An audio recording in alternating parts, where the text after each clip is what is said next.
الفصل الرابع في بيان جواهر العلوم.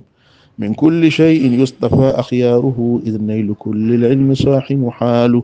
واقرأ فنون العلم إن رمت العلا، وعلوم دينك ما لهن مثال.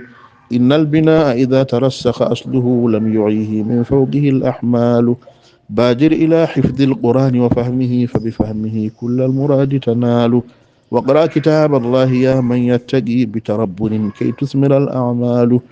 واقرأ كتاب الله يا من يتقي، بتدبر كي تثمر الأعمال.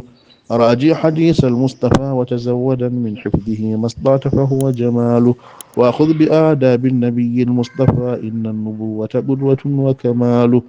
علم بعلم الفقه علم دراية، كي لا ترى المحظور وهو حلال.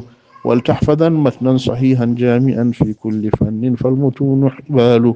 هذه الثلاث هي الأساس، ومن خلا عن واحد منها عداه كمال. ومن ابتغاها الجنس سواها جاهل، وبقدرها تتمايز الأفضال.